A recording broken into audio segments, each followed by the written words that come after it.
Hello and welcome to Lost Love Mystery, where we explore the twists and turns of love, the pain of betrayal, and the mysteries that lie hidden in the heart. It started as a simple, almost mundane question, something I had asked Sophie 100 times before. We had just sat down for dinner, the aroma of grilled chicken and roasted vegetables filling the space between us. I poured myself a glass of water and casually asked, "Did you pay the credit card bill?"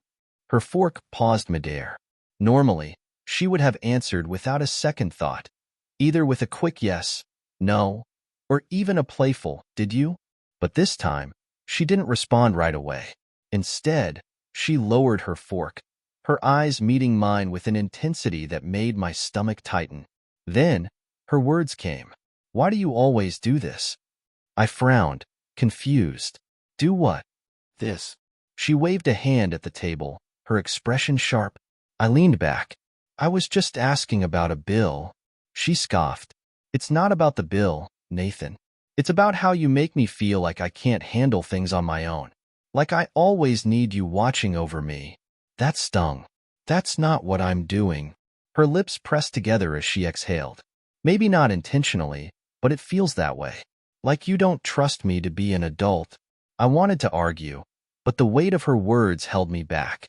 This wasn't the first time she had hinted at feeling suffocated, but this time, there was something final about it. I sat there, appetite gone, while she finished eating in silence. Then, she stood, rinsed her plate, and disappeared into the bedroom. I remained at the table, staring at my half-eaten meal, her words echoing in my head. "I'm not your puppet." For the first time, I wondered if she had a point. The next morning, Sophie moved around the house like nothing had happened, but something had shifted. She was quieter, more distant. As she poured herself a cup of coffee, she didn't look at me.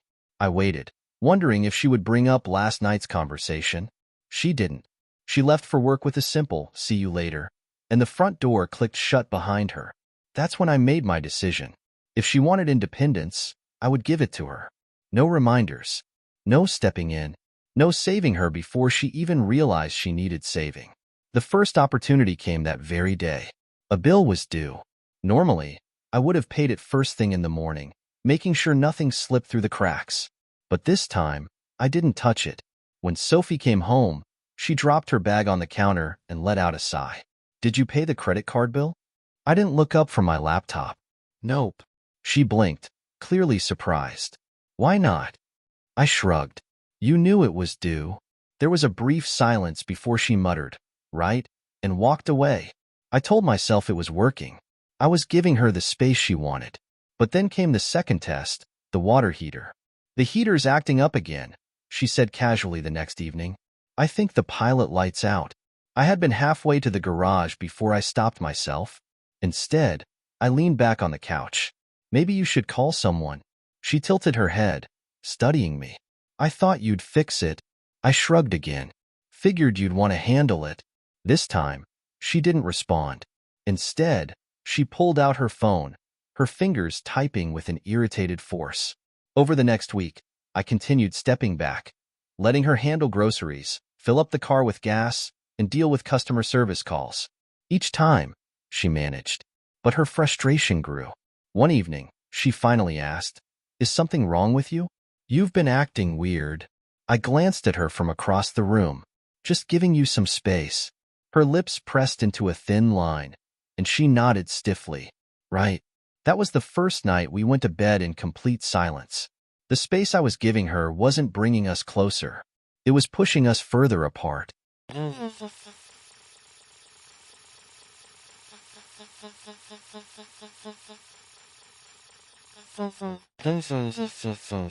Part 3. When everything starts falling apart. At first, Sophie seemed to be holding up fine. She handled the little things without much trouble. Then, the cracks began to show. One morning, she ran into the kitchen, checking the calendar. "Wait, when was the car insurance due?" I didn't answer right away. She turned to me, her eyes narrowing. "Nathan?" "I don't know," I said simply. "Did you check the folder?" She threw open the drawer, pulling out the stack of papers, flipping through them frantically. "You always handle this." "Not anymore," I replied. You said you wanted to handle things, so I let you. Her fingers clenched the papers, her breathing sharp. A few minutes later, she was on the phone with the insurance company, frustration evident in every clipped word. When she finally hung up, she turned to me, her expression a mix of exhaustion and irritation. The policy expired because we missed the deadline. I nodded. Guess you'll have to figure out how to fix it. She looked at me like I was a stranger. That night, she barely touched her dinner. The next morning, she texted me. Did you pay the internet bill? It's due today. I stared at the message before replying. Nope. The folder's in the kitchen. You've got it. Her response was short. Fine. But when she came home that evening, I saw it. The weight. The exhaustion. She tossed her bag under the couch and immediately opened her laptop, sorting through overdue bills. I watched her from the corner of my eye, pretending not to notice the way her fingers trembled slightly as she typed. She was managing, but barely. And for the first time, I felt something other than vindication. I felt guilt.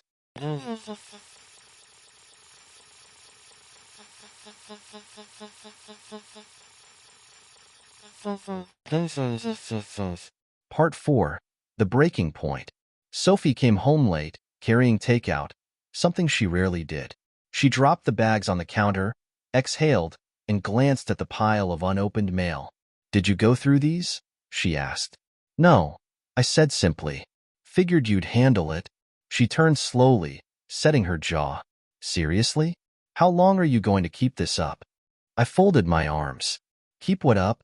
This, she snapped. Acting like you don't care. Watching me drown while you sit there, proving some ridiculous point. I sighed. I'm giving you the space you asked for. She let out a bitter laugh. This isn't space. This is sabotage. I stood, my tone firm. You wanted control, Sophie. I gave it to you. But control comes with responsibility. Her eyes flashed.